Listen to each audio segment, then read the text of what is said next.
Hyderabad test में team India को मिली शर्मनाक हार के बाद जो टीम के कोच हैं राहुल द्रविड़, मैच के बाद राहुल द्रविड़ मीडिया को संबोधित करने आते हैं और उस दौरान राहुल द्रविड़ जो कुछ बातें कहते हैं, अपने आप में उन बातों से भी कई सवाल खड़े होते हैं। क्या राहुल द्रविड़ को नहीं पता है वो कौन सी प्लेइंग 11 खिला रहे हैं? क्या राहुल द्रविड़ को नहीं पता है टीम में उनके कौन कौन से बल्लेबाज हैं?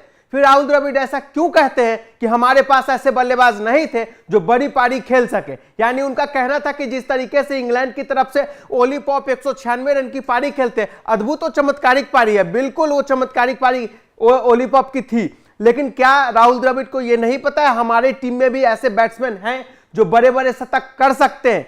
तो हमारे बैट्समैन क्यों 30-35 रन की पारी खेलकर समझते हैं हमारा काम हो गया? हमारे बैट्समैन क्यों बड़ा स्कोर नहीं कर पाते? तो टीम इंडिया 28 रन से हैदराबाद टेस्ट हार जाती है और कहीं ना कहीं इंग्लैंड की टीम जिस बैजबॉल तरीके से खेल को अपनाने की बात कर रही थी, कहीं ना कहीं इंग्लैंड की टीम उसमें कामयाब रही और पहले टेस्ट में 28 रन से इंग्लैंड को जीत हासिल होता है।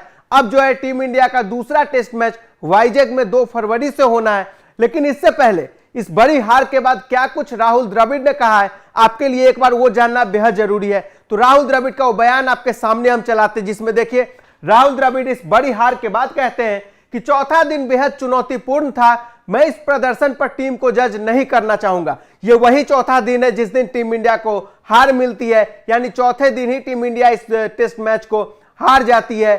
और राहुल द्रविड़ कहते हैं कि मैं इस परफॉर्मेंस पे एक दिन की वजह से मैं इस टीम को जज नहीं करना चाहूंगा। मैं मानता हूं कि हम पहली पारी में संभवतः 70 रन पीछे रहे, ऐसा इसलिए क्योंकि तब बल्लेबाजी के लिए स्थितियां अच्छी थी।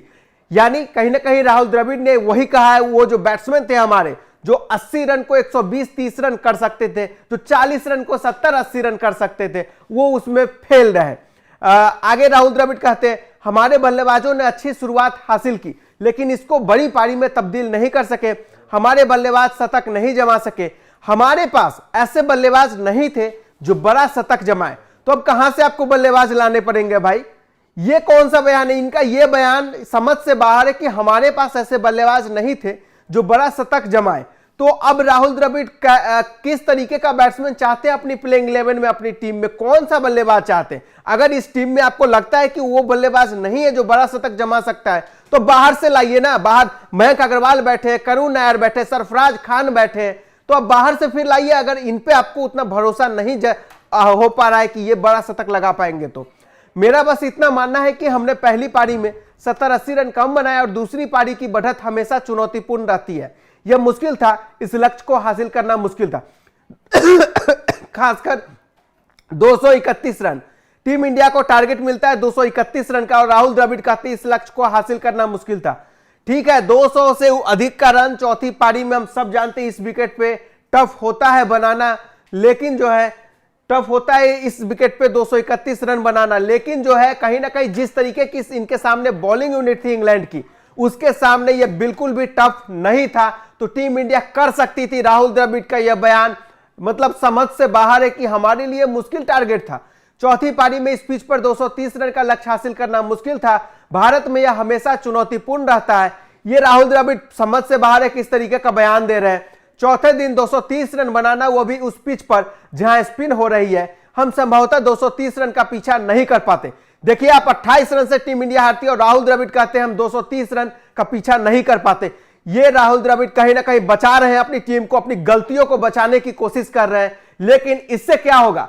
इससे और आपकी गलती बढ़ेगी और अगले मैच में अगर इसी तरीके का हाल रहा तो आप आगे भी ऐसे ही हारते रहोगे। अगर हमें इस लक्ष्य को हासिल करना था तो किसी एक बल्लेबाज को अविश्वसनीय पारी खेलनी होती। मेरे लिए मैच में सबसे बड़ा फर्क ओली पॉप की पारी रही। पोप ने शानदार पारी खेली, उन्होंने कई जोखिम भरे शॉट खेले और बड़ी अच्छी तरह खेला। इस पिच पर 196 रन की पारी खेलना, जहां अन्य बल्लेबाज अर्धशतक बनाने के लिए संघर्ष कर रहे थे, मेरे ख्याल से यही मैच में सबसे बड़ा फर्क था। तो राहुल द्रविड़ ने यहां बता दिया है, जिसमें कुछ ऐसी बातें रही है जो शायद जो क्रिकेट फैन है, जो इस मैच को पूरे चारों दिन फॉलो किया इस टेस्ट मैच को, वो शायद कहीं ना कहीं उनके इस बयान से ताल्लुकात नहीं रखेगा, वो इनके इस बयान का समर्थन नहीं कर सकता है। क्योंकि राहुल द्रविड़ का यह बयान समझ से परे है कि इस पिच पे इस जगह हम 231 रन नहीं बना सकते थे। जिस तरीके की bowling unit, unexperience bowling unit England के सामने थी, ये 231 रन टीम इंडिया बना सकती थी, क्योंकि देखिए महज 28 रन से हार होती है टीम इंडिया की, और वो भी इसलिए कि हमारा जो टॉप ऑर्डर है, जो मिडिल ऑर्डर है, वो उसमें से कोई भी ऐसा बैट्समैन नहीं था जो 38-39 रन से अधिक का एक बड़ा पारी खेल सके। तो इसके बावजूद ये रन किया जा सकता था। कहीं ना कहीं अपनी टीम की गलतियों को राहुल द्रविड़ यहां बचा रहे हैं। बहरहाल राहुल द्रविड़ के इस बयान पे आपका क्या कुछ कहना है? राहुल द्रविड़ का यह बयान आप कैसे देखते हैं? आप अपनी राय हमें कमेंट बॉक्स में जरूर दें। फिलहाल इस वीडियो में इतना ही। जय हिंद, जय भारत।